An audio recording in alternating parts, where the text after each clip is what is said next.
Welcome back, Flyers Nitty Gritty fans, to Getting Gritty with It with your host, Yariv, Wolok, my partner in crime as usual, Vasili, Gianarakos, back for another episode. My friend, how are you? Doing good, Yariv. Excited for this one. We got a lot of interesting topics to dive into, Hell yeah. and I mean, it's Friday, so can't go wrong there, right? Yeah. Is it Friday? No, it's Thursday. It's Thursday, but everybody It'll be listening, yeah, released on Friday. exactly. True. Good. Exactly. You're thinking ahead of me. Yeah, dude. We do have a lot of topics to talk about. Before we do get started, I do want to again remind people, please like, subscribe, comment, share, rate, all that stuff. Check out our team store. Follow Vasili and I on Twitter. Do all that stuff. It's a humongous help to us. Again, I'm Y Wallach, and Vasili is. Can you remind me? It's At Flyered Up. at Flyered Up. Thank you. I don't know why that just left my face, my brain.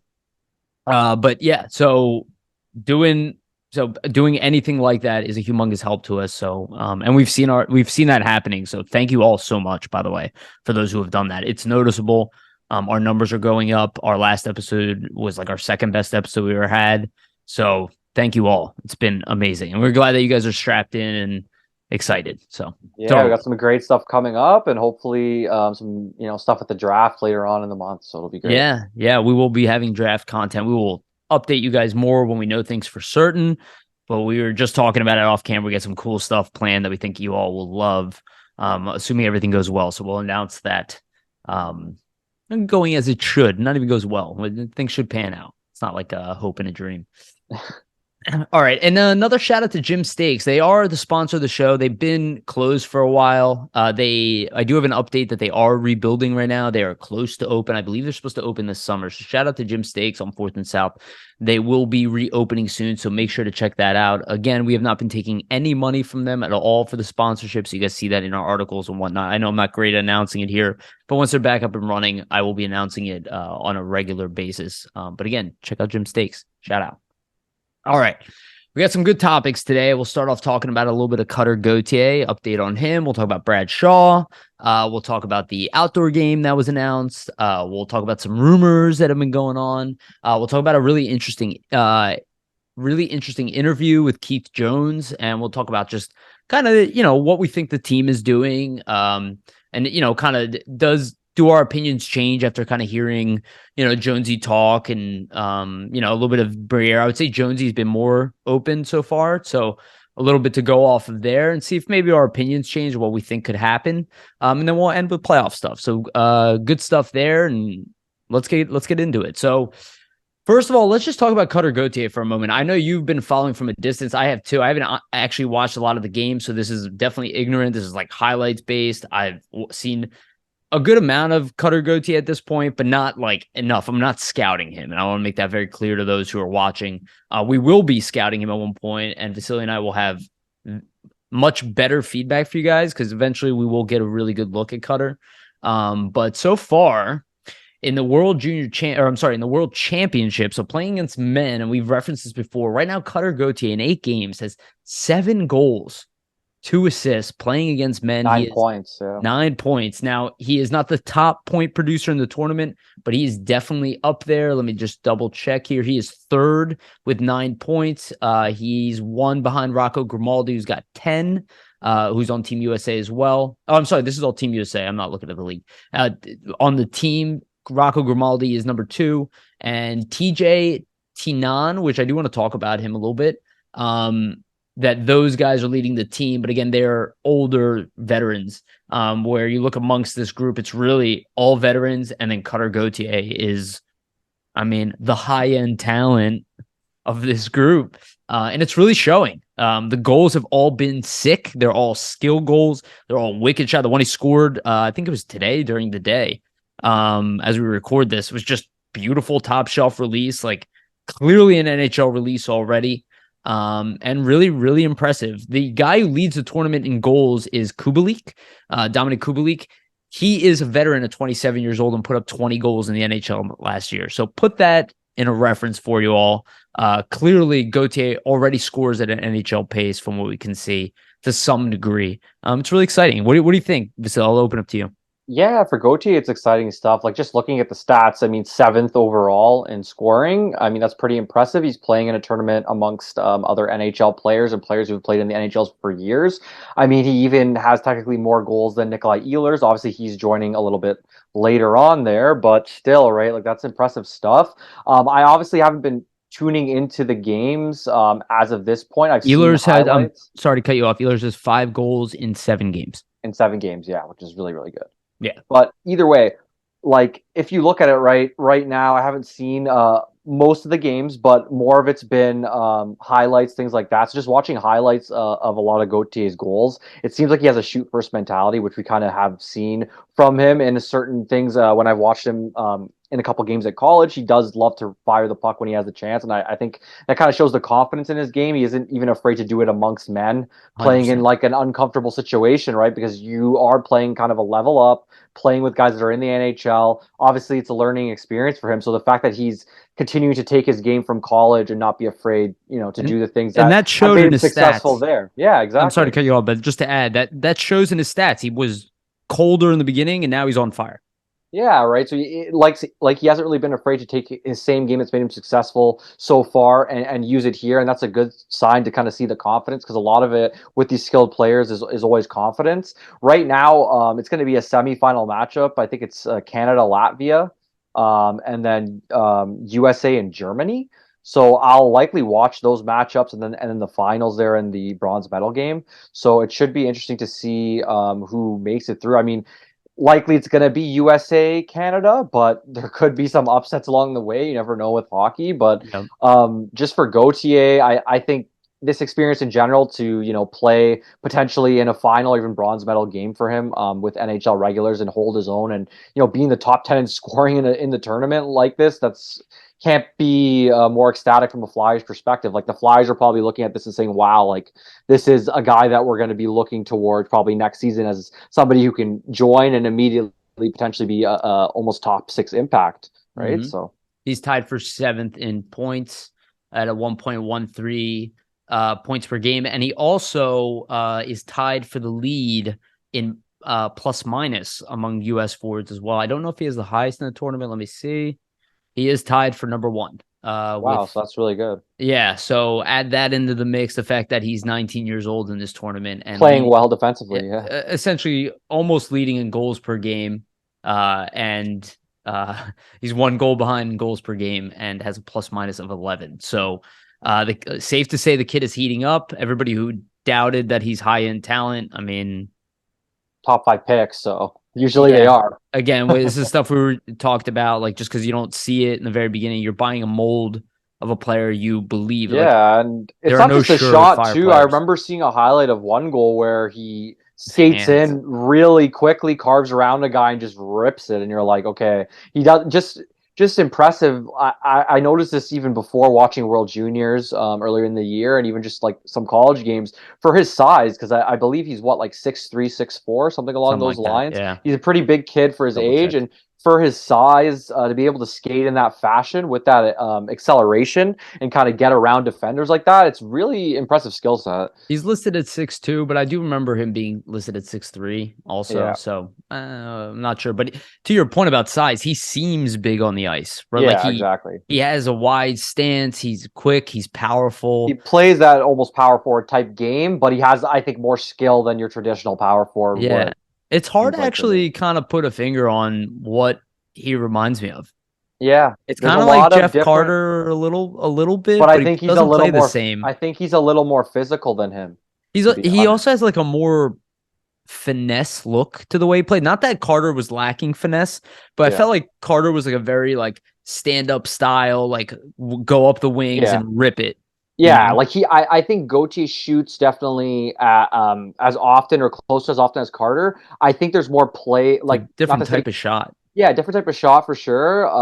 Cutter likes to snap. Carter was more with the wrister.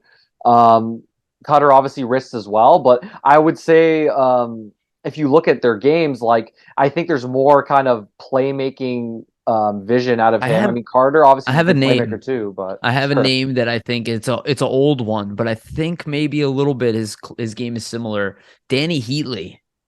Remember Danny Heatley? Yeah, of course, man. Fuck Um, 50 and 07. yeah, dude. I was thinking a little bit like Ilya Kovalchuk, and I was like, because I was trying to think of like a scoring winger with like Who's a like big a shot. big body too. Yeah, but he has a little more of a Russian dynamic to his game. He was a little more like finesse Yeah, driven.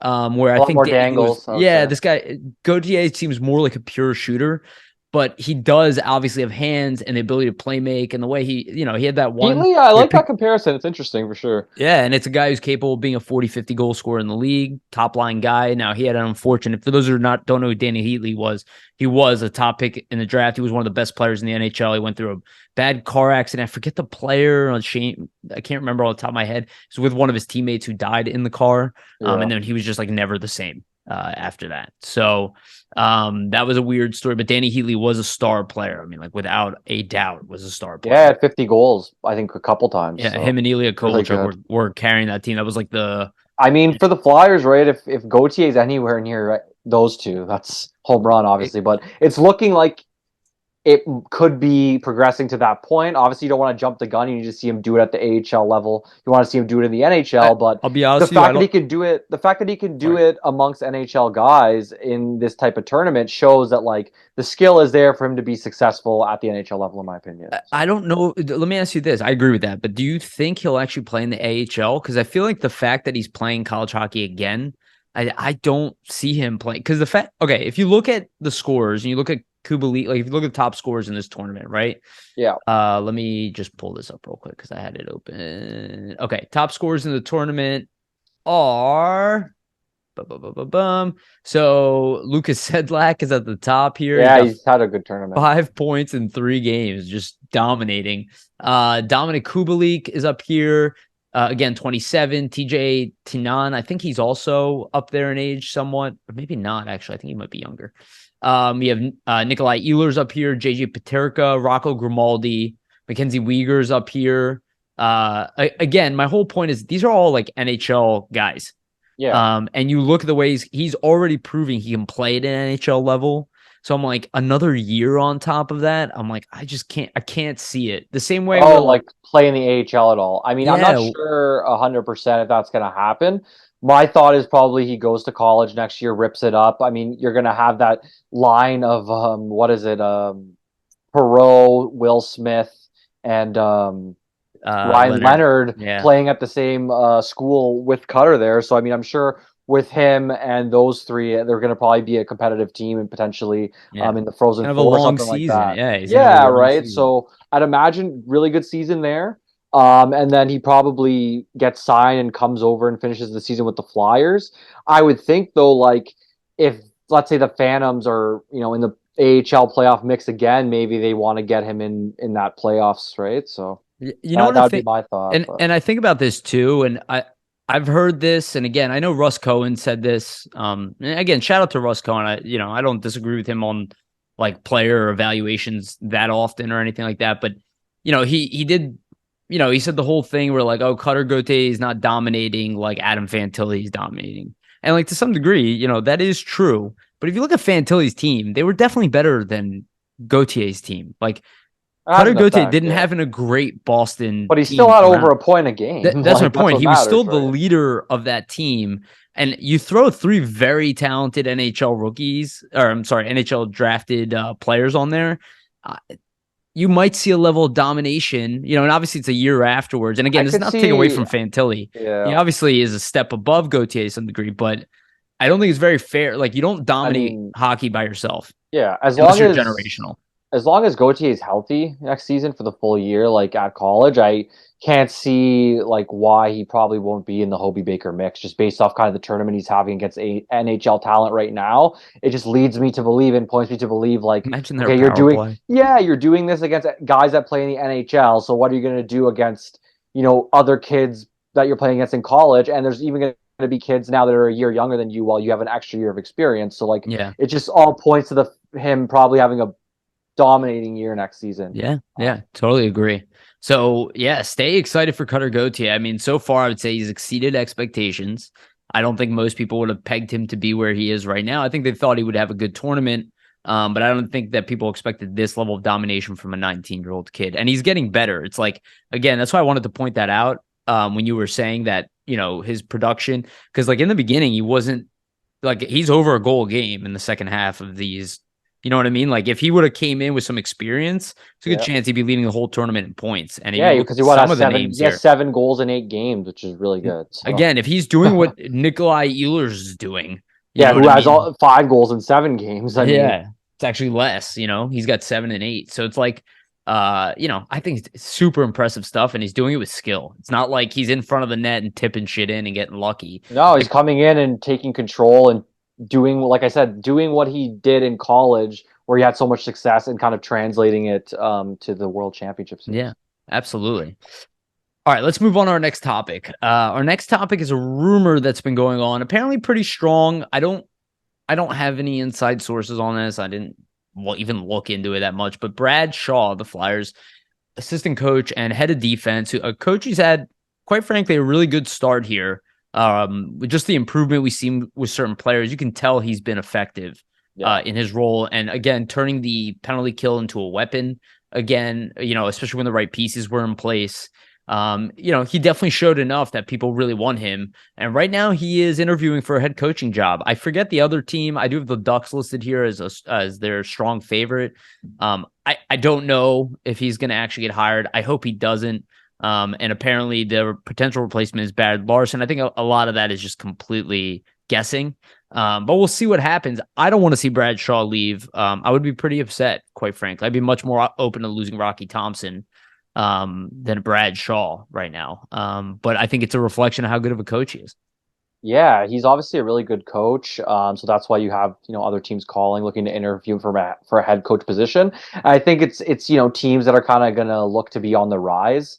And with him, kind of going into that first head coaching role position, he probably wants to make a mark. So let's say you go to the Ducks there, you have a young core, and he can kind of establish, his defensive system with them, and try to, put them into at least playing in that area of the ice the right way. And then you have like younger guys like a Zegras and Troy Terry kind of do their thing offensively. So I think for the Ducks, I mean, it makes sense to me as a hire. I think because what was their main weakness is probably defense, and what Shaw's specialty is defense. So Yeah. I think it makes a lot of sense for them. For the Flyers perspective, that's probably the reason why I wouldn't want him to go, because you look at how bad their defense was a season prior without kind of Shaw at the helm there and in charge of the defense, and taking him away. I don't know if that's going to be a beneficial thing, because obviously, I mean, you'd have a new defensive coach come in. He might change things system wise. So then you have, defensive core potentially learning another new system, starting another training camp. So I just think ideally, you'd probably want to build on the system your players have already learned last season. And I mean, they've showed some progress there. Obviously, they were a lot better, the Flyers, defensively this season, a lot less backdoor goals. The PK is still not very good, but that could be chalked up to kind of personnel there, I would say. A lot of Injuries injuries. played a role in that. Yeah, exactly. So I think for the Flyers, losing Shaw, it's definitely a detriment to them. And I think it hurts a lot of their younger defensemen that could be coming up this season, like an Emile Andre, or even some other potential players like a Ronnie Attard as well. I Yep. just think that like having a guy like Shaw, who I mean obviously has had a lot of success as a defensive coach in the league, is somebody that a young guy can really learn from and benefit from. Not to say that like a potential replacement like Brad Larson wouldn't be good as well, because obviously he was an assistant coach with Tortorella in the past. That's kind of why you're hearing the rumor there.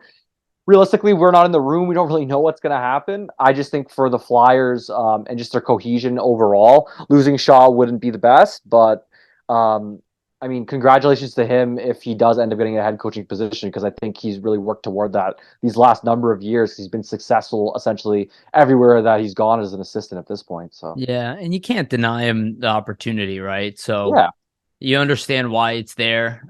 You hope he doesn't get hired, but if it does, I do think it kind of takes the wind out of the sails a little bit, because you talk about unity, collaboration. You have this whole yeah. press conference, and then one of your assistant coaches leaves like immediately. Yeah. But you know what? In that case, you kind A of different understand. reason, Yeah, but you kind of understand it because he's like going towards opportunity and stuff like that. But like you're saying, I feel like the Flyers. I mean, if it's up to them, they'd probably like him to stay. But in this sense, it's up to Bradshaw and what kind of opportunities he's going to get.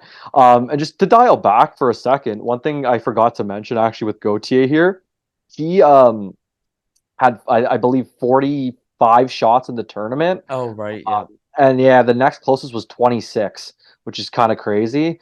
And he was also on pace. He's on pace for the most goals from an under 20 at the World Championships since Sidney Crosby in 2005. So just to That's think about the company that an he's in awesome right stat. now. Yeah. Yeah, that Yeah, just I did hear that, and yeah. It crazy, it man. it's just really funny how, like, it goes from like, oh, we don't know, because you, you guys, I know you guys also heard this. I mean, you saw last offseason when people were down on the Flyers, they wouldn't even talk about Cutter Gauthier like he was potentially even part of the solution. Even it was like, oh, maybe, But you know, knowing how the Flyers draft, he's going to be a bust or yeah, something, right? because it's only a top 5 pick and not a top 3 pick. I'm so bored of these conversations, dude. I can't even explain. And we'll get to it when we get to the playoff stuff, but like, I can't even explain some of the stuff that I hear. Like, I'm like, I have no idea what you guys are talking about. And I'll be honest, and these are people who like been covering the Flyers for years. I'm like, I literally have no idea what you're talking about. You just made that up. Like, you just made that up right now. And then you're gonna tell everybody it's a thing, and it's like, no, it's not. And if I was on the podcast with you, the conversation would end right there, because I would make one comment and then that's it. The whole thing would be dead. I hear so much of that on podcasts. And again, that's totally fine. It's acceptable. It's not like I'm not angry at anybody, but it's like, guys, like, Let's I'll be get, realistic here, right? dude, the stuff that I hear, it's just like, I get where people are at, but this is all fantasy nonsense. Anybody who tells you guys plan for 5 years in the future, it's a joke. I just Especially want you guys. professional sports. That's all I'm going to say. Like, It's yeah. a joke. It's not going to We happen. all don't really, but the real point is we really don't know what's going to happen in general. So Yes.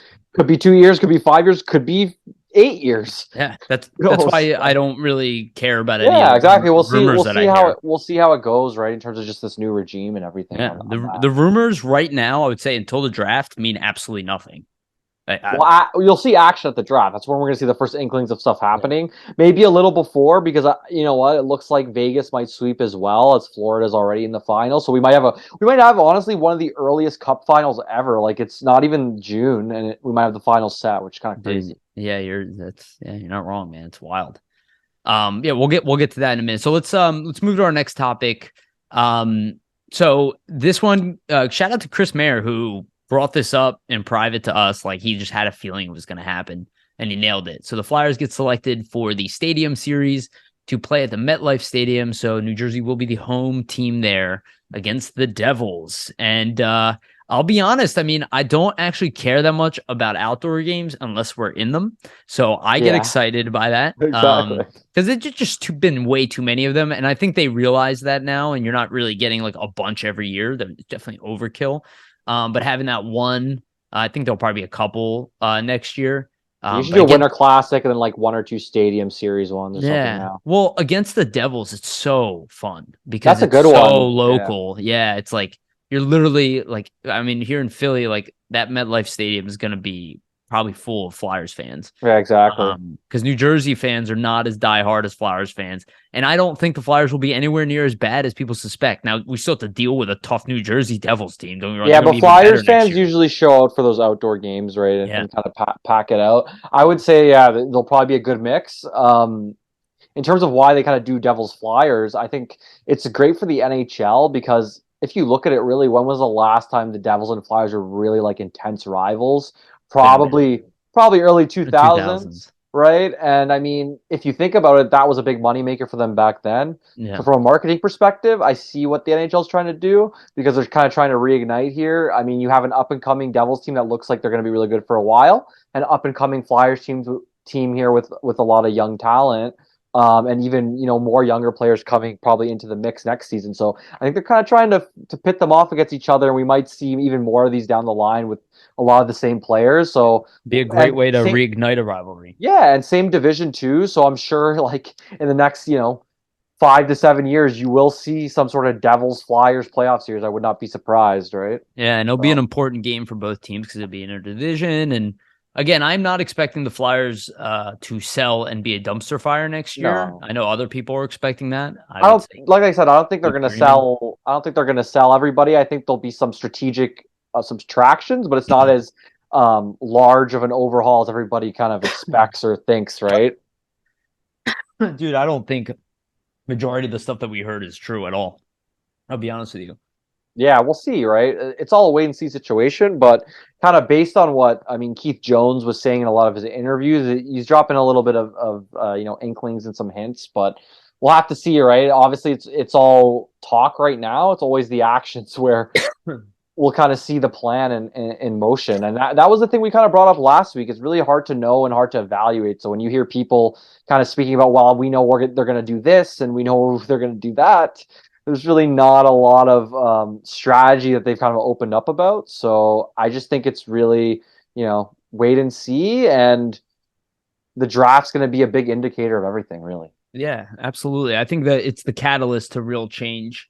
And maybe there'll be a draft or a trade leading up to it or something like that. We all kind of anticipate that, but I don't think the Flyers are thinking, we're going to be good in 5 years. So how do we trade the pieces? Because, by the time that these guys in their mid-20s or in their 30s, they won't be here. It's like, that is not the way you build a team. That is not the way you build a plan. You can account for 5 years in the future, but it's ridiculous to think that you're going to be do a day at a time. 5 years in a, yeah, you're doing You're it. managing a team, right? Yeah. You have a projection, right? So you build on that every year, which you assume that hopefully you can get. If you have to get worse for a little bit, it's understandable, and maybe that's what people are referring to.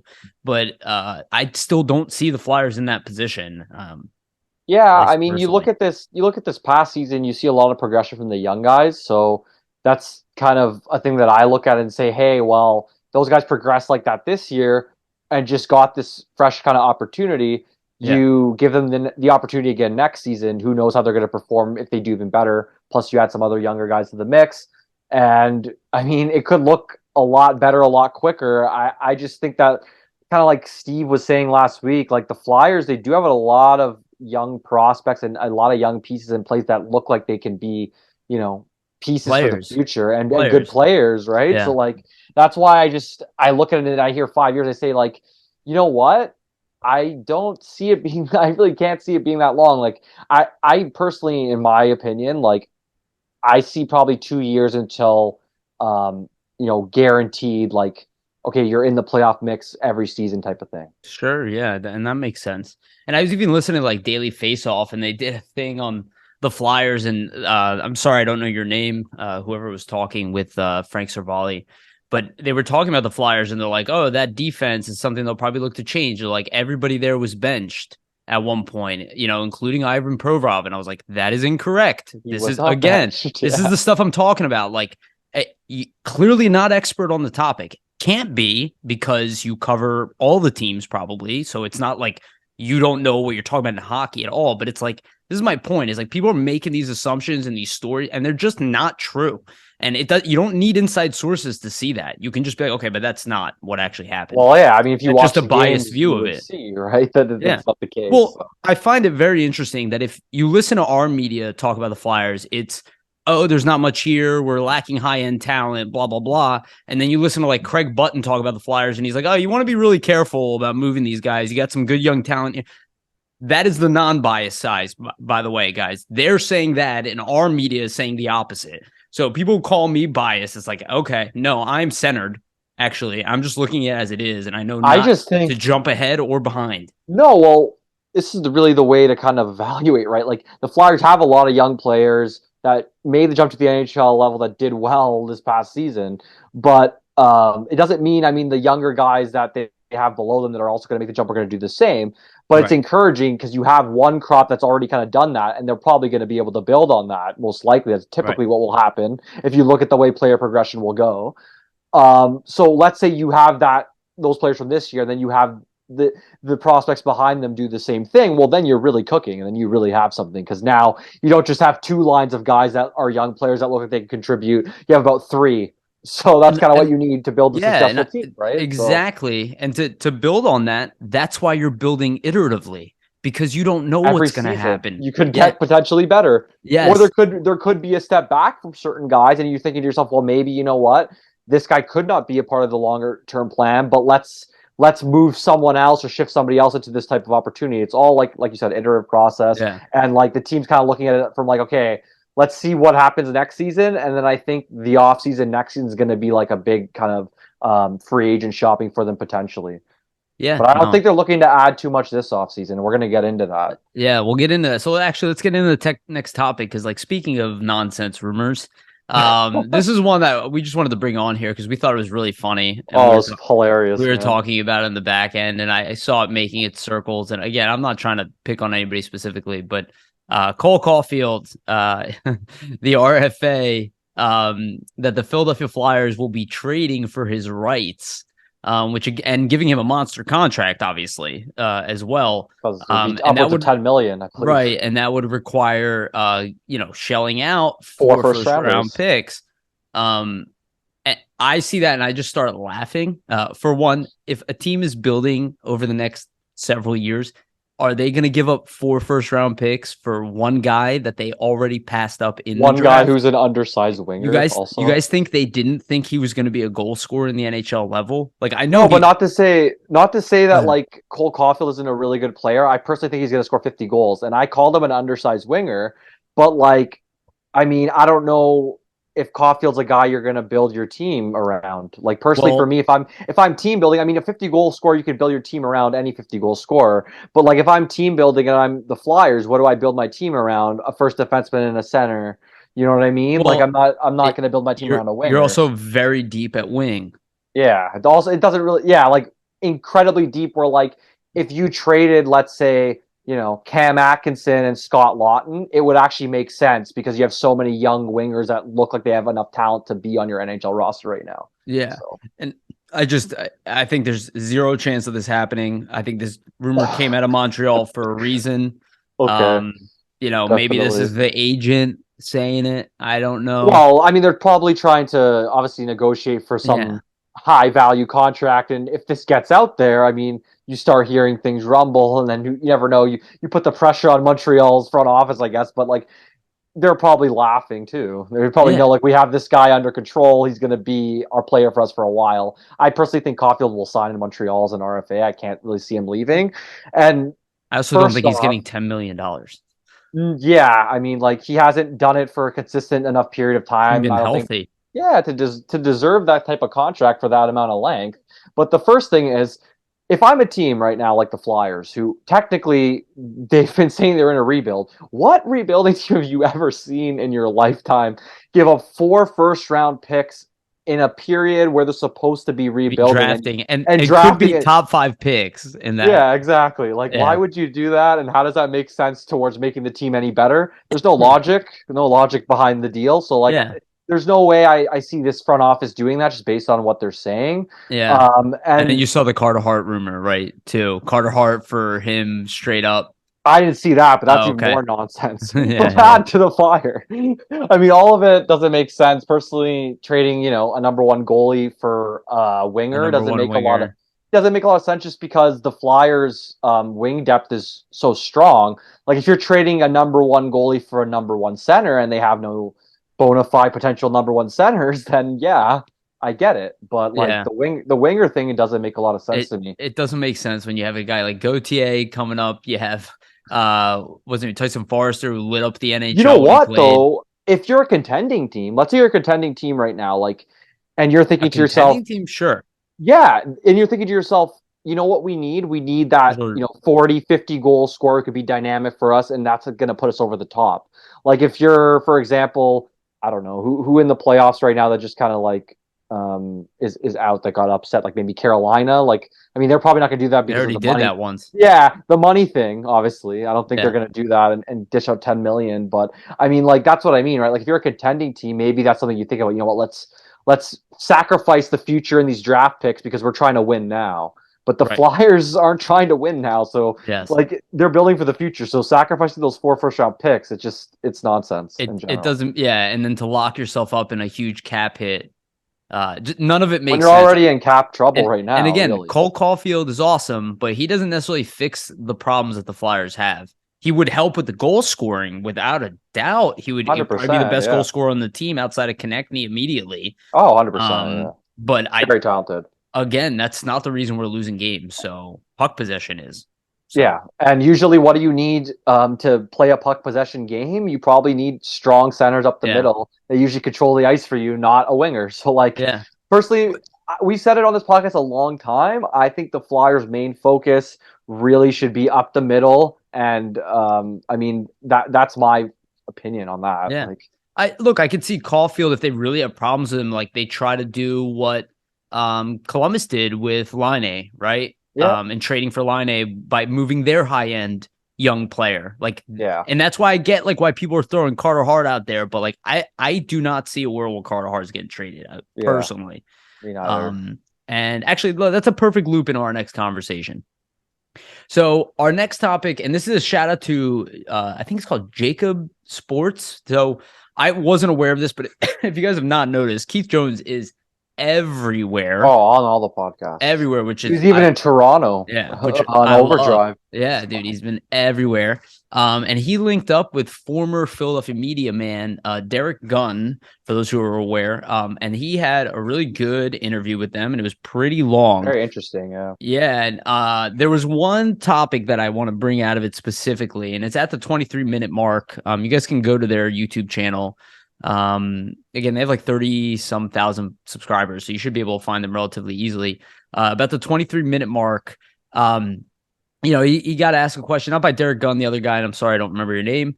Is there going to be a push? Essentially, the question was like, is there going to be a push to get high-end talent?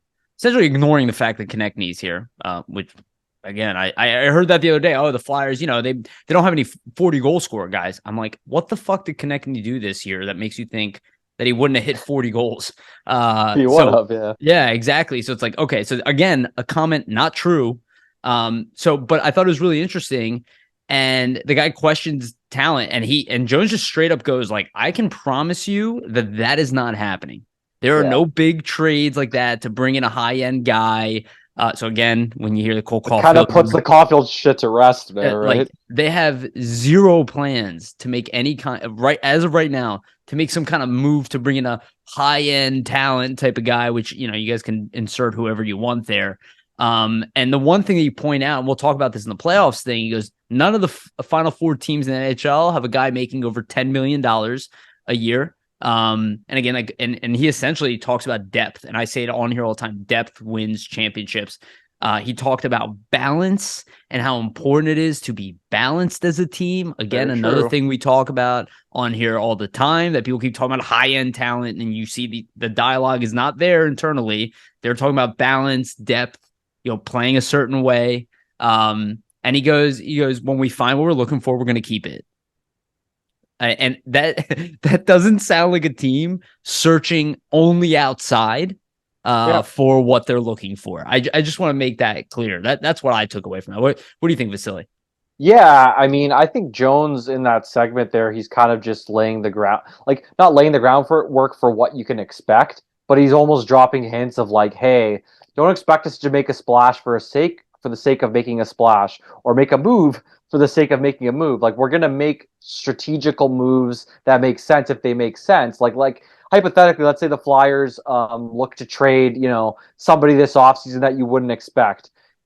If they do, it's likely because the trade makes sense for them and makes them a better team in some way that they see fit, right? I don't think it's gonna be a fire sale, as we were kind of saying before, where they're just trading guys for the sake of doing it and to make a splash. And I think they kind of know that they need to pick their time and like when their window is to go out and kind of make these type of trades, and that isn't now, right? And I think that's kind of what Jones is laying out. And he's basically saying, if something falls into our lap, sure, we'd be stupid not to, right? But like, we're not actively searching and looking out to make these types of deals unless it actually is a deal that makes sense for the team. Yeah, and again, I really want to, excuse me, I really want to harp on the balance thing that he said. Like, balance means he expects I say it all the time, the lines need to be good, all of them.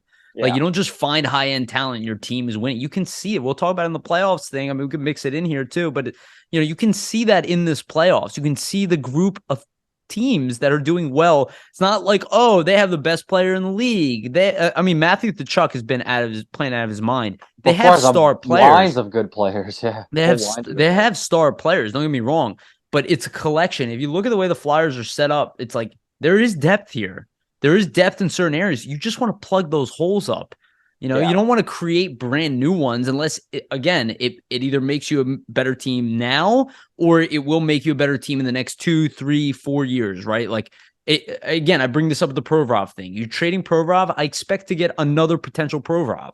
Like, I want another potential top end Or a defenseman. top Like, center or something. something where I'm like, okay, like Owen Tippett, right? Like you got the Owen Tippett to be like, okay, here's another player who could potentially be a star and give me a first round pick to compensate in case it doesn't happen. At least I can draft another player. It's like that's why you would make that move. It's not about just like getting rid of a guy because you think he's unhappy. It's like everybody's just like, oh, they're unhappy, they won't be here. Carter Hart won't want to be here in 2 years. He won't want to be here. It's like that that only matters if they're like in their contract year. And even trading Provorov or Konechny, who says we have to do it now?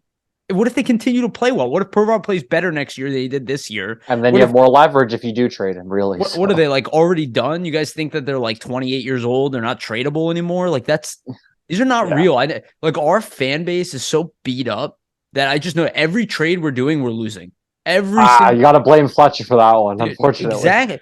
Every trade we're losing. They're not taking Kevin Hayes. You got to eat all the cap, and maybe you got to add stuff. Like I heard, do you have to add Joel Farabee to get rid of like, hey, this is I don't nonsense know about talk. that. Yeah. But this is what I'm saying. This is nonsense talk. This is so in a position of losing and being like, we don't have value. Well, Like that's not how you make moves strategically to build the team, if right? you're Like gonna you don't. do that, you keep Kevin Well, Hayes. yeah. What are you Well, talking about? the thing is, you don't want to trade from a position where you have to give even more up to get away from contracts you want to get yourself from For underneath. It what? doesn't make sense, especially where you are right now. It's not like you're moving this money to sign somebody, make a big signing. Like Right. that's what Jones kind of even mentions. So what's really the point of backing yourself into the corner and saying, well, I gotta attach this asset to move this guy? Like, no, you just wait, and then when the deal comes your There, way, then you make the deal, right? there is a chance that Kevin Hayes doesn't move in the offseason and he's playing on the wing next year. Yeah, Yeah, 100%. that's absolutely possible. Everybody talks about like everything's set in stone. Not,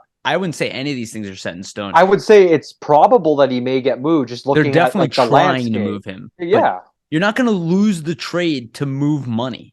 no, That it doesn't doesn't make make sense, especially when the sense. guy only has a couple of years left, and then he's probably coming off your books, or will have 1 year left when you're about getting competitive, and it'll be much easier to move him then anyway. So like, Yes. there's really no rush if you think Yeah. about it, right? Like, Absolutely.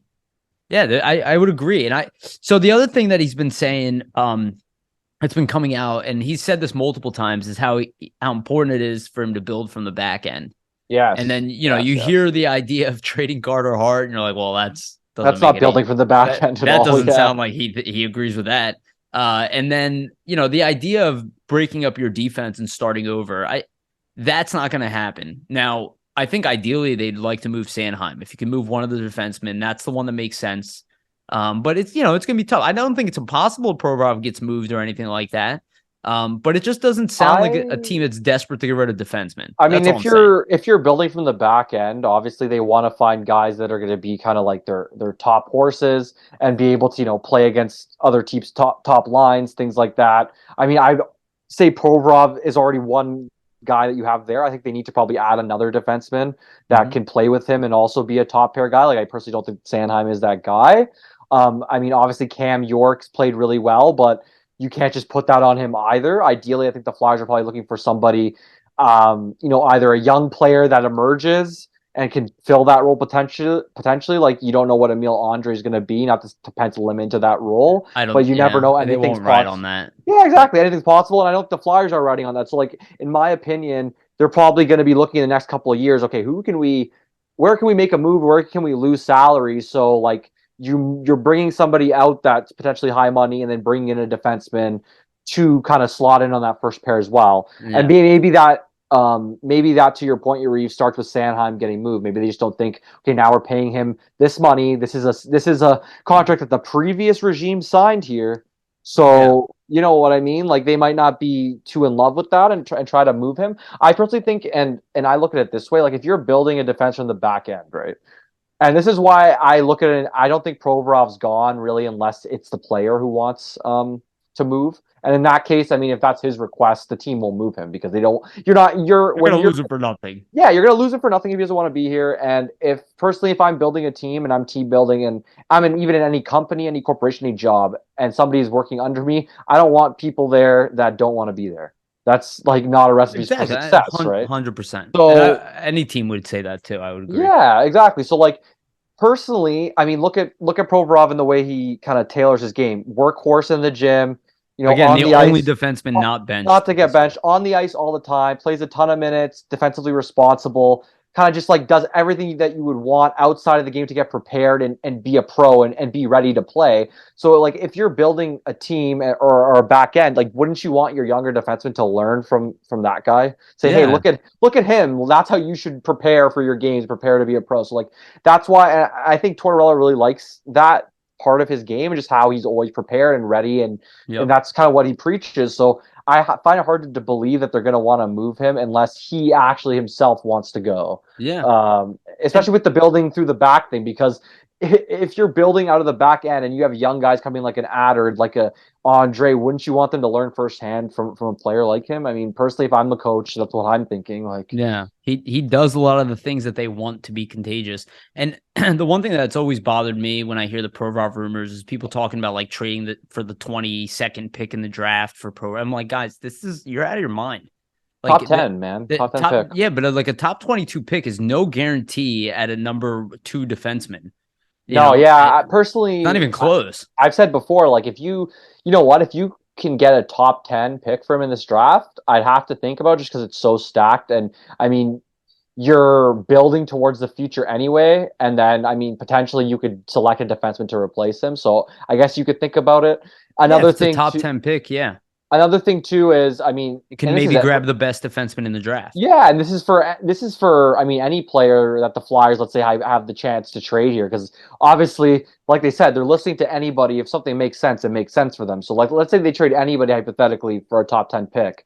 If you get 2 top 10 picks, who knows what you can do with that? If you can move up even further, so it becomes attractive if you're the Flyers. That's why I would say they'd have to think about it. But that personally, for me, I'm on the same page. Like, anything outside of the top 10 for Provorov, I'm kind of like, or like a young defenseman who's 22, who's either proven to be a top prospect. You know what I mean? Yeah, top prospect, and like, let's say you get the 22nd overall and that type of top prospect. Exactly. It's like, okay, give me the risk, which is the prospect, and then give me your That's later kind of first like round the pick to situation compensate. you kind of described earlier, right? Exactly. It would, like, the 20 pick in the draft for Provorov it's not as tempting as you guys think it is, because it's not a guarantee of what you're looking for. It's even though it's a deep draft. Yeah, it's a deep draft, but and not a D. Yeah, exactly. It's a deep draft. That's what I mean. Next year will be better for D, if anything. Yeah, it's deep draft, but not at that position. And also, just because you pick it 22nd, it's a deep draft. There's like no guarantee that it's going to hit for you there, even though it is a deep draft. That's my point. It's like, a lot of these trade things, it's like, guys, this is my point. It's like people are like trying to get pennies on the dollar for whatever. Yeah, you're trading a guy that can play 25 minutes a night consistently in the NHL for a guy that potentially could be like. Well, they want to rebuild. I'm so sick of these terminology nonsense. Well, the rebuild thing is fine. It's just like, if you're a team and you're actually rebuilding in a way where you want to, like you said, build on it every year, like subtracting a player like that who's about 25 in his prime only for that 22nd pick, like it's just the value is not there in my eyes. It's not there. There's a former top 10 guy. He's guaranteed to be a top 3 in your defense. I'd argue most teams, like I heard him going to Winnipeg. I'm not convinced that I'm not convinced that Josh Morrissey is going to play above Ivan Provorov. I mean, everybody makes that assumption, but you guys don't know that. I'd say they'll play together. Yes, or he takes his minutes. There's a possibility too, and he's the shutdown guy, and Morrissey is the play driver guy. Who knows? But to assume that Ivan Provorov is a number 3 defense, maybe on a championship squad where they have 2 number 1s or a 1 and a 2 already, and you can easily put him at 3 and dominate. You know, we've seen that. It would be very similar to like Boston getting Hampus Lindholm, a guy who nobody thought was that great, and then they thought he was good, but they didn't think. He obviously is much better. Look how good he made their defense. Yeah, like that's what I'm saying. That's what Ivan Provorov to a good team would do. It would put them to the next level. So you got to pay for that. You're not getting a discount because we need to get rid of guys. Like, this is nonsense. We actually, for once, are not in a position that we're up against a wall. This is where we can win trades. That's my whole point. Like, we don't have to get rid of money. We don't need to add assets. We don't need to do anything because we're actually patient. We're in a rebuild. You can sit back and literally say, "Hey, well, we don't have to move anybody right now. We're not in a rush. Let's see you what want to be better. You want to add a 6'5" point producer onto your team. Fine, then you got to pay for him. You got to actually pay his contract. Sorry, okay. You want to stay the same and go to the free agent market? Good luck.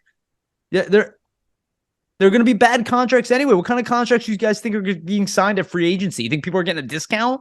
Or are they going to be paying people what Kevin Hayes is, the same rate, probably for wanting a larger contract? Nobody's talking about this at all. I swear to God, half the stuff I hear is absolutely not true. I mean, that's typically free agency, right? Like, you're going to be overpaying for that's what he was. The big names in the market. And that's what the Flyers did do. They overpaid for the big name in the market. It's a free agent contract. What do you guys think they're like? Like, you can say he's overpaid. There's a reason overpaid when he signed it. Well, dude, there's a reason why players go to free agency. It's to get paid because they know that teams typically overpay to get somebody to come and play for their team, right? Like, I get eating salary, but if we're going to eat salary, then I want something nice in return. I want your 20th pick in the draft. Otherwise, okay, go to the free agent market, sign a guy at more money that's going to give you 50 points a year. Go ahead. For 7 years instead of 3. Yeah, you're going to pay him more. You're going to pay him more. He's going to ask for a long deal, 5 years probably, right? Probably max years. That's usually what it is these days. A guy like Kevin Hayes on an open market, sorry, he would. I don't know if he gets $7 million, but he's going to get term. You know, so again, if we eat even $1 million of that contract, I just don't think we're in this like losing position every time. It's everything I hear, and if I hear the Flyers correctly, this is going to be a process that happens throughout the draft, throughout the season, throughout everything. I do expect players to move, but I just don't expect the guys in their mid-20s to be the top choice to move. No, I'd say the guys closer to 30 are going to be be the ones that are probably on the way out. And right now, project that. You're like, we're not going to be good next year. You're already 30. You're already 31. Yeah, exactly. By the time we're good, you're probably going to be on the decline. So it just doesn't make sense. Right? And again, you don't have to think 5 years. Think 2. Yeah, 2 years. Where are we going to be in 2 years? Okay, well, Kevin Hayes is going to be in his mid-30s. Going to be the end of his contract.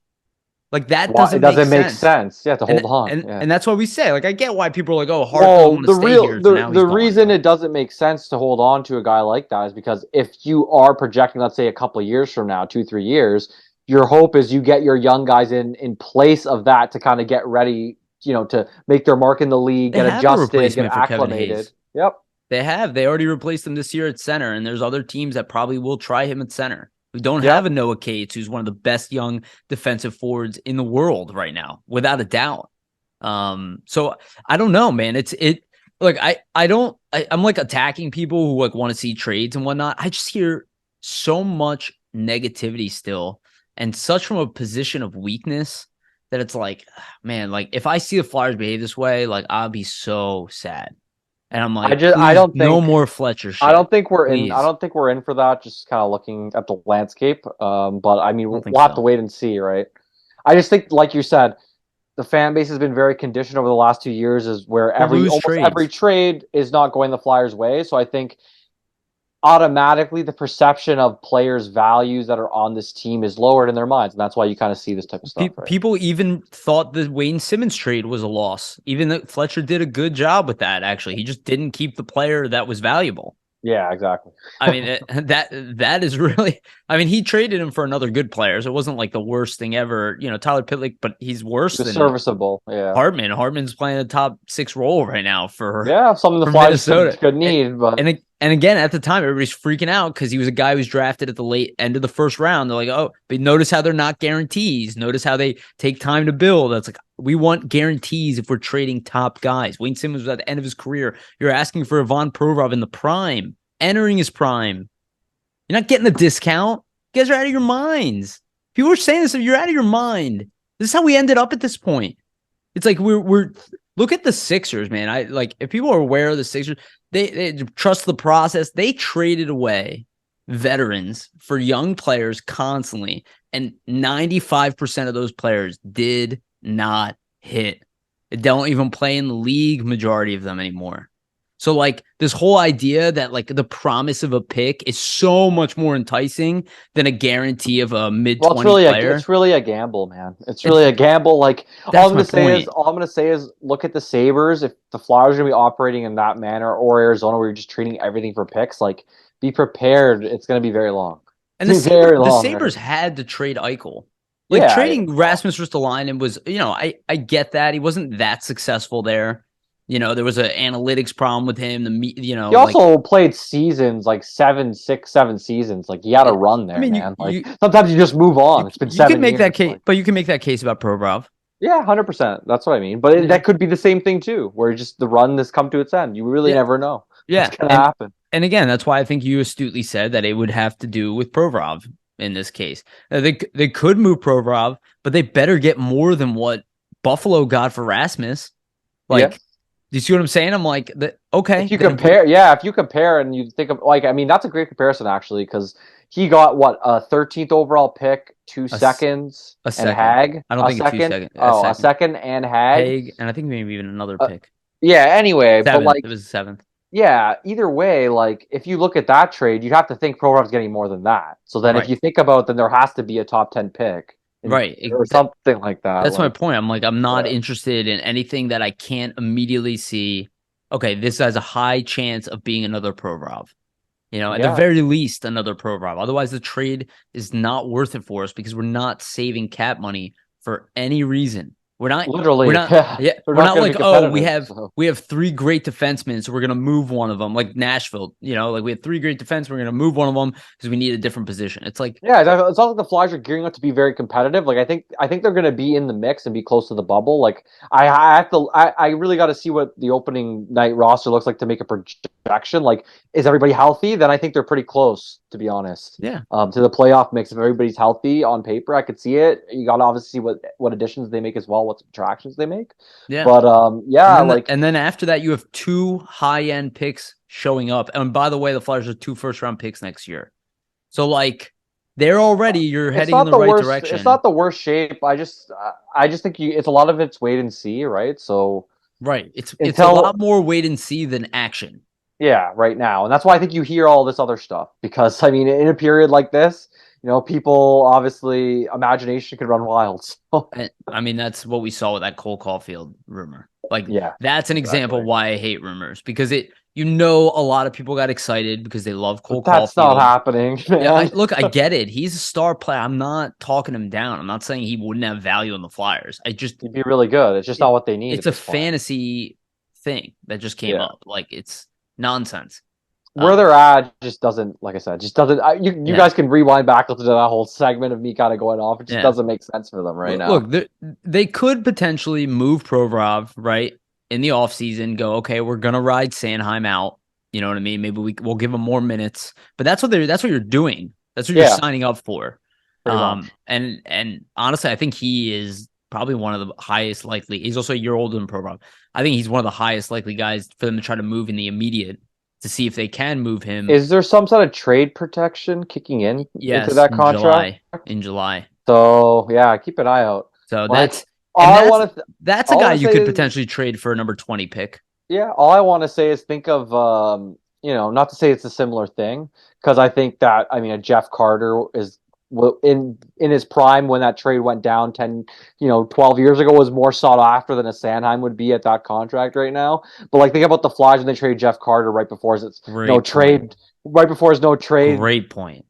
kicked in. You want to like, make a splash. Teams are looking for that. So, well, you're going to be locked into this guy, and it's not necessarily a bad thing. Like, oh, he's going to be. I just look at it. Well, no, I don't think he'll be a problem. I think he can be serviceable for you and be a good defenseman. Yeah, I just think that I look at this new regime, new front office. I mean, Briere was there when the contract was signed, but I don't think that like this has his fingerprints all over it. Yeah. So like, I just look at it that way and say, hey, like, there's a new front office building for the future. And that's a 6-year deal, 8-year deal. 8-year deal. So that is one that the Flyers would look to move on from. And there's another team out there that I bet probably would want Sanheim as a number 3 on their team. If they're a contender and they have if they're a contender, he can be a number 3 on their team. He will make them better. And the cap is going to go up. And again, if you look at the names available this year in free agency on defense, tell me you're going to find somebody better than Sanheim at that cost. Like I know everybody's like, oh, he's overpaid, but like let's be honest here. Like these players are getting overpaid. And like even the Austin Matthews thing, I'm hearing $15 million. Why? For one player? What has he done to be the most high-paid player in the league? Yeah, but that's like $15 million. I mean, that's almost like 30%, 35% of your cap. And like, I get that the cap is going to go up, but again, why? Still crazy, yeah. He's not the best player in the league. Why should he get paid more than Connor McDavid? Why should he get paid $2 million more than a lot of these players? I know it's a different time. They're signing it. Blah, Why blah, should he blah. get paid more than But Matthew Tkachuk? Again, I That's get a good guy. look, Matthews was injured this year. I know he can put up He better was. numbers. He Like, put don't up get me 60 wrong. goals. I mean, he put up 60 goals. He can get close to 100 points. But I mean, like, look at Kachuk. He got 100 points this year, and look where his team is at in the playoffs. My whole point, he's going to get paid, But not but 15 million. That's, it sounds I don't know. insane to me. Like, again, this is like power to, and maybe it is power to Austin Matthews, but like, whatever team you're going to go to, you're going to hamper. Yeah, like, 100%. Without a doubt. Like, I don't know. If you're looking to win, man, you can't fit a $15 million cap or a cap hit right now under a cap. Maybe when the cap goes up, you know. Yep. I don't know. It just sounds ridiculous to me. I think think players are getting overpaid. Sanheim's what, 6.2 million at 8 years? That's you know what? I think a team would pick that hit up. I think so too. If you're looking to shore up your defense to go in, because we're going to be good for the next 5-6 years, and we know we're going to be good. We're like. And you got to think about an example like Ottawa, right? Yeah, exactly. On their way up. You got to think of Ottawa, Buffalo, Buffalo, yes, Detroit, even St. Louis, who's retooling. Detroit, St. Louis, You know, I don't know if they would. Yeah, Detroit. I think actually Detroit's a great example, and a guy they probably will get more. Maybe it's even Nashville who wants to stay competitive. I don't know, but there are teams out there that are going to. Well, I just think if you look at 6.2 million, and if the cap in the next 3 years, let's say. In 3 years, you're up 5 to 10 million. A 6.2 million defenseman at number 3 will be a bargain, really. Yeah, so. And then there's still the Tony DeAngelo guy who's benched for the whole end of the season. I think he's gone. I mean, they said that he's going to be back at the end of the press conferences. Okay, so but I don't know. Let's say Kevin Hayes and Tony DeAngelo are gone.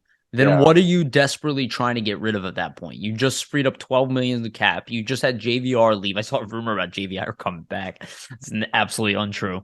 You know, I look at all these things. It's like, guys, like that is enough. Yeah, I mean, already. If you move something like that is huge. If you move those two guys and you free up 12 million already, plus have JVR come off the books, hypothetically, bringing back different type of players. Potentially, but hypothetically, like, you wouldn't be looking to move a Provorov, Sanheim, or anybody else at high money unless the deal actually makes sense. Like, if there's a hockey trade that makes sense, and you're like, well, you know what, I actually want that player, and you want this player, sure, okay, this works. But like, there's no need for the Flyers to be like, okay, we must shop this guy. We must move him no matter what we get back. Like, I just don't think they need to operate in that manner. And it's going to end up, if they do operate in that manner, I mean, it's going to end up in them losing out probably on a lot of value. Yeah. So. I would actually say there's a better chance Provorov gets moved at the trade deadline with 1 year left. Oh, I could see that 100%. Than it would be at a because draft. Then the contenders, I mean, not the contenders know who they are, but I mean, like, as a team, you've identified, okay, I'm in the mix here, so like I can afford to spend the assets.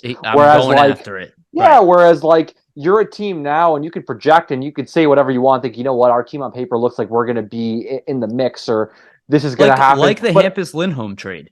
But anything can happen in the regular season. If there's injuries for a team, like, who knows? Sometimes teams don't want to make additions like that until they're a little bit closer into the playoffs. So we'll see, right? I'm actually I don't remember the conditions of the trade actually. That's actually a pretty good comparable. What, Lindholm? Yeah, what they traded for him. I can't remember. So I think it's a pretty good trade as well. It's a pretty decent return. But let me look it up here. Sounds good. After we bring this up, we'll probably get into some playoff talk, I guess, to end it off. So the Ducks received Urho Vakanainen, John Moore, a first-round pick, and second rounders in 2023, 2024. That's a lot. So if you guys think Provorov is getting traded for a late first-round pick and that's it, I would expect a package like that. Yeah, I'd say Lindholm and him are pretty similar. Very comparable players. And also think about the teams they're coming from. Like, Lindholm was coming from a bad team. Provorov would be coming from technically a bad team. The backbone of their defense, exactly. Yeah, it's a that's a great comparison. I don't know too much about Vakanainen, but I believe he was a first round pick. Yeah. First or second. He was a number 18 pick. He's a young defenseman. Again, what we said earlier, you kind of get a young D-man back. Then you get John Moore, who's a veteran, to move probably money. Then your first round pick to guarantee that young defenseman, or at least the guarantee on that young defenseman, if he doesn't work out. Exactly. If he doesn't work out, you got a first round pick, and then you got to sweeten the deal with 2 second rounders. And that was for trade deadline. Yeah. So again, if you're trading Provorov, you better be getting inside that top 10. Otherwise, you're wasting your fucking time. I'm sick. I don't care what people think I'm crazy. I am sick of losing trades. I'm not scared of trading players. I'm sick of losing trade. The only player I would not trade on this team is Carter Hart. And that's because we haven't had a legitimate goalie the entire time I watched the Flyers. Yeah, I wouldn't trade Hart either. I mean, I'm a goalie guy, and personally, like, if you are going to trade Hart, now's not the time anyway. His numbers aren't where they're going to be in a couple of years. Like, personally, like, I think that he's going to probably be in the next couple seasons, like one of the more elite goalies. You're going to kind of see him skyrocket up. That's typically what happens when a goalie enters this type of age around his prime where Hart's entering. So, like, if you're the Flyers anyway and you're going to trade him, let's say, like, your goal is eventually to trade him, this isn't the year anyway to do it. Wait like 2 seasons and you'll get a way better return probably. So totally. Makes sense, man. Is there anything that you've heard lately that makes you think that something is different than what you initially thought so far from listening to, like, after listening to Jones and Briere over the past, like, I don't know, what was it, a week already? Like, have you heard anything that kind of surprised you? Be like, oh, maybe they are making a thing that, doing a thing. No, not really. They've been pretty lockstep, and I think that's kind of a part of their plan, to be honest. Like, I think the previous regime was kind of all over the place in a lot of their messaging, and I think this Flyers regime is making a point to ensure that all 3 levels, so it goes from Hilferty to Jones to Briere, and you can even put Val Camillo in this as well. I think they're all kind of making a point that, hey, like, we're on the same page and we're kind of working towards the same goal, and they're all saying similar things that kind of are in the same sphere of the same ideas. So, like, it all kind of seems they're in lockstep. I mean, does that equate to them being in lockstep when they actually make the trades and, like, the moves get made? No, it could all be fucking bullshit, but, like, it appears to be that way for now, right? So. Yeah, and something people should be aware of, and this is a little bit off topic, but something I realized that I don't know if people heard, but I heard people saying that, like, that Danny Briere and Keith Jones are on the same level. We said it on this podcast, I believe. They're not.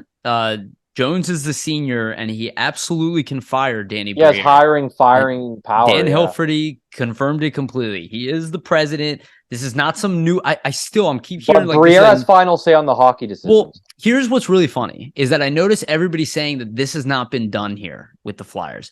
That is not true.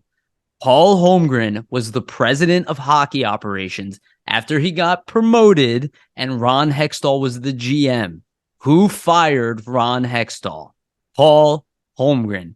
Not that different. No. Former player, keep the relationship, and then he retired and we lost that. But this isn't like a brand new thing that's never been tried. I don't buy that at all.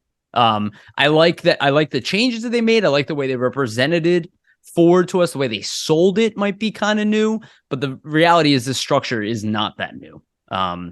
And I like the decisions that they've made. I like the people they picked. I think the type of people they picked is new, right? Going with Jones over a former GM or a guy who's already there and getting promoted to president. That is definitely new. And the way that Jones is handling this role is new. So, like, he's definitely in the role is slightly altered, but it's not like monumentally different than anything we've seen before. Yeah. Just want to say that. No, yeah, exactly. And I mean, Briere, he's going to have the final say on the hockey decisions. That was mentioned as well.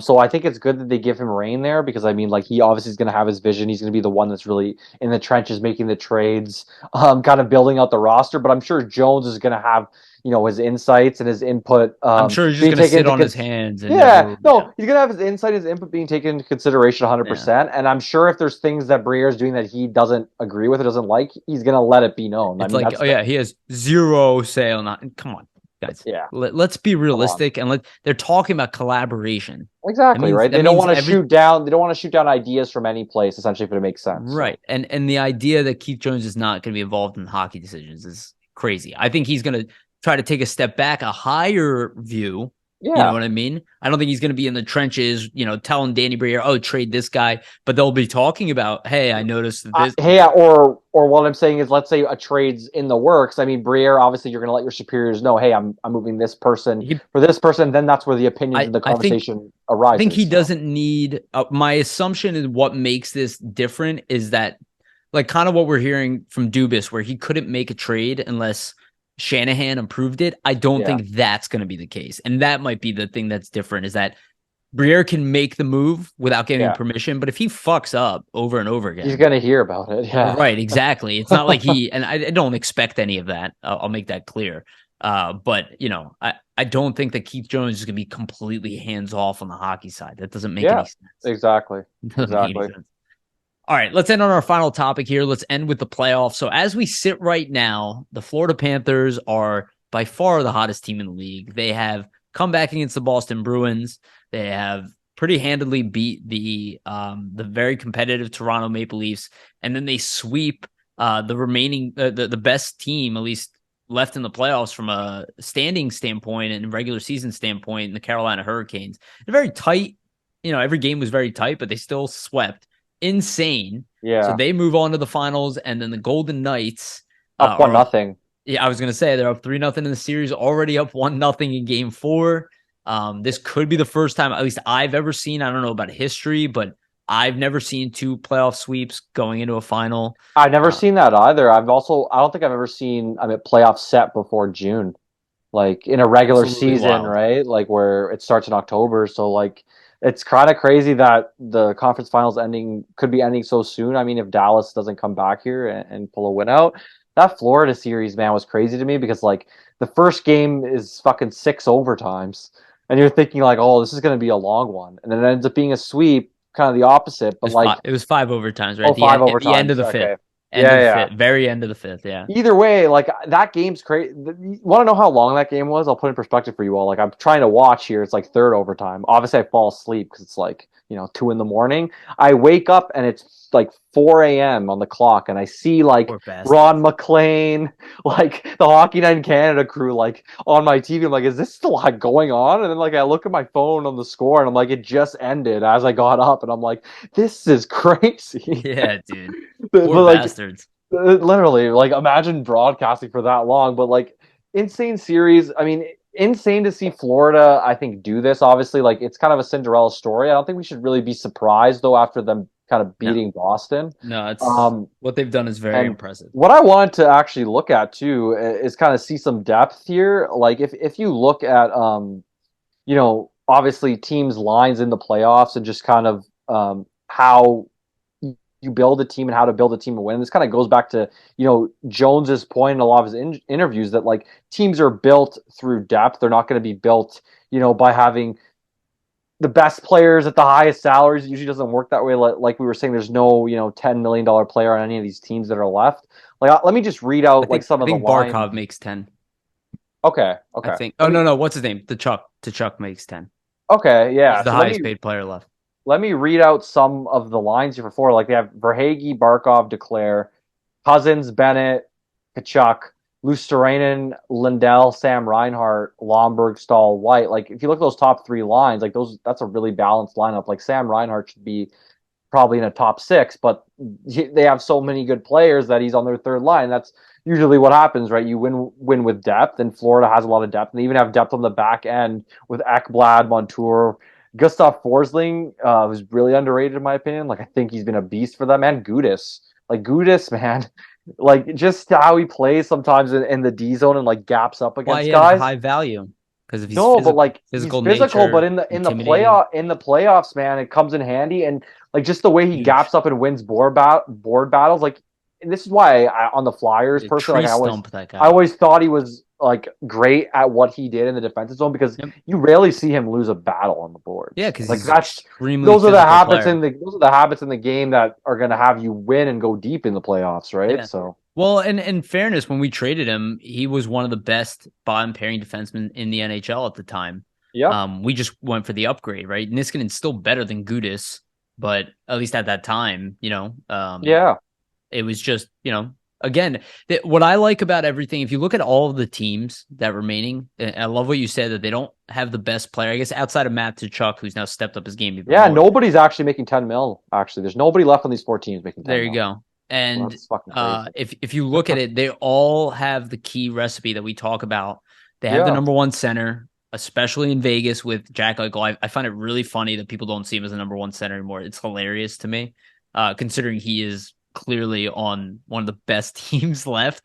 Yeah. And they're just not a high scoring team. And he's still Well, coming back from a back surgery. even sorry to interrupt, but even look No. at Vegas's lines. Like they have Eichel, Marchessault, Barbashev, Stevenson, Mark Stone, Howden, William Karlsson on the third line, who would probably be in the top 6 in most teams. Nicholas Waugh and Riley Smith, and then fourth line of Bluger, Carrier, Kolesar. But like, think about this: Stevenson used to center their first line between Pacioretty and Stone. Now he's on the second line.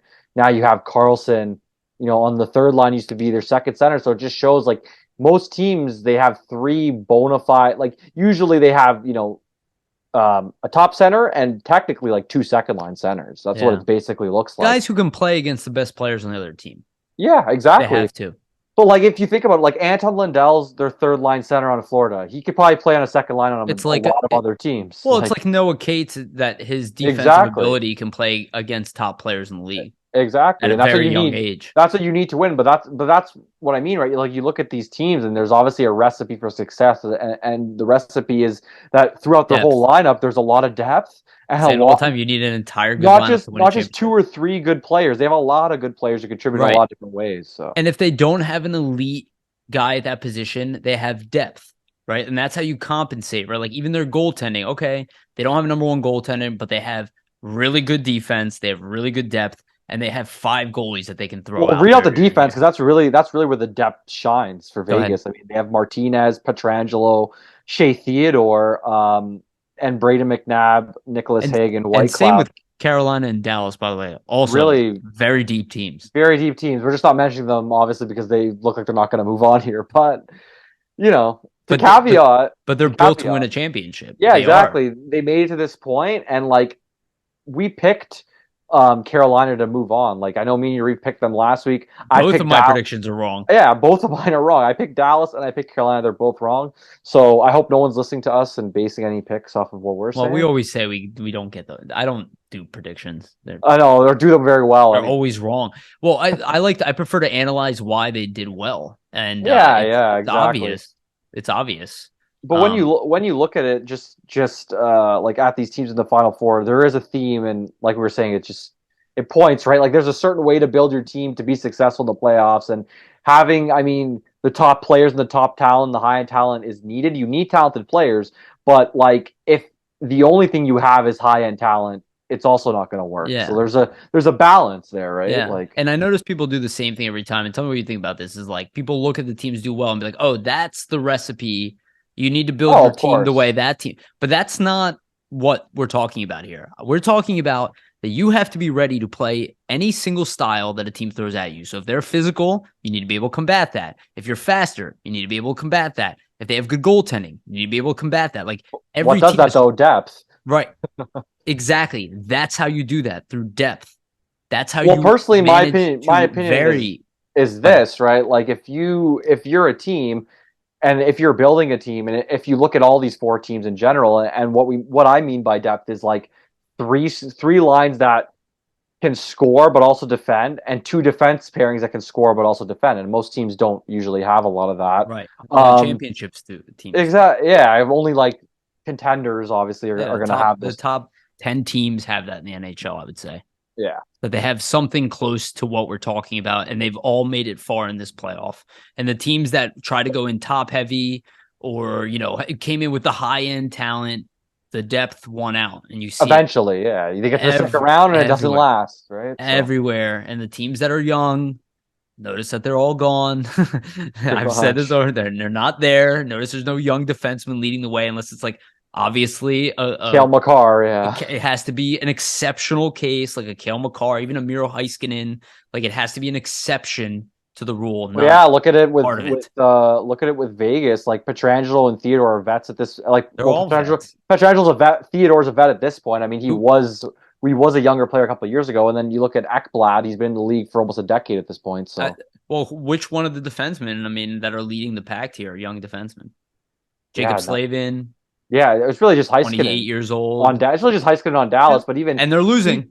And they're losing, but even Heiskanen himself, like he's been in the league for 4 or 5 seasons. Like he's not even really like a fucking rookie or anything. Right, so. exactly. Youth is not, it's not a young man's league. Sorry. I don't agree. I hear it all the time. I still don't see it.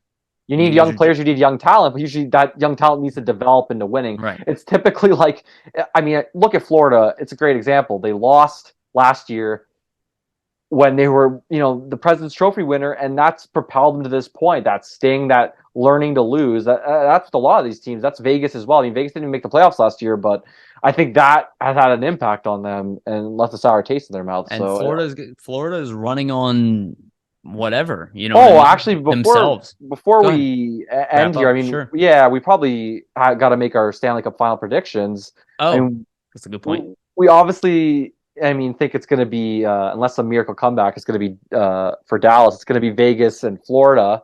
So who do you think, Yariv? Who's taking it if it's Vegas, Florida? I want to say Florida, just because of the heater they're on, the way they've done it. Cinderella story. The fact they have the edge and goal with Bobrovsky. But man, do I not want to count out Vegas just because they're better defensively than Florida. Yeah. So really deep back end there. Yeah. But again, you have back end versus goaltender. Mm-hmm. And both teams are really good at everything. So good offensively. They're gonna match up really well. I don't know at all. Right now I'll take Florida. I'm gonna take Florida. I don't want to bet against them. I'm gonna take Florida as well in 7. I say 7 because I haven't seen a finals go to 7 games in a long time, so I think that would be fun. Yeah, let's cool. let's see a 7-game final. And shout out to Bob, man, because like people thought Bob was done kind of before this run, and if you look at kind of what he's doing here, it's basically revitalized. I mean, not revitalize his career, but revitalize his standing amongst the league.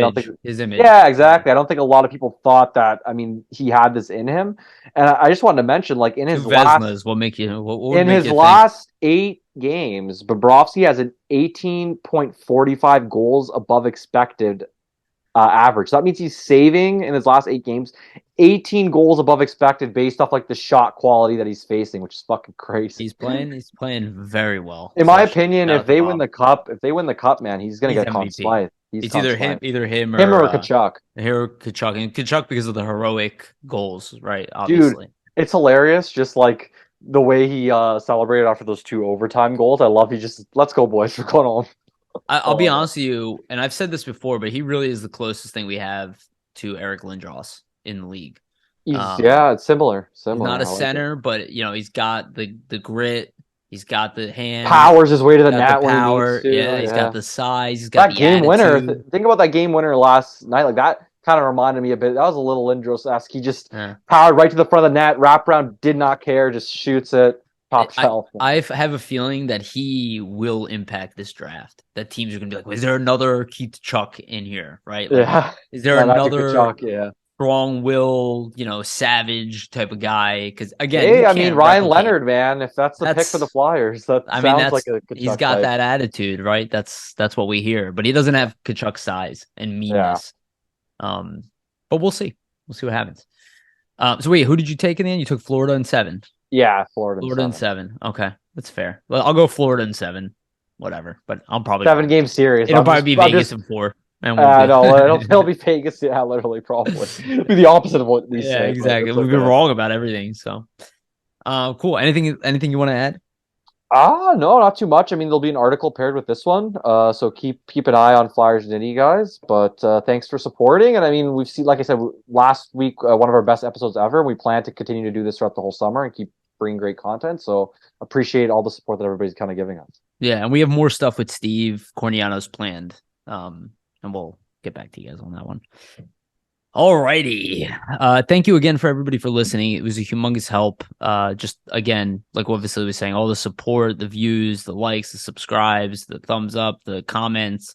It's awesome. The compliments, the guys, people were hitting us up on Twitter and Facebook and telling us that they love the show. Yeah, it's amazing. It feels so good to hear that stuff. So thank you again, everybody. Yeah, it's going to be exciting off season. I'm like really excited for this off season. We're like almost there. Lots of fun stuff coming our way. Yeah, dude. Yeah, things feel good now. All right. Thank you again, everybody, for listening. We love you. And remember, always stay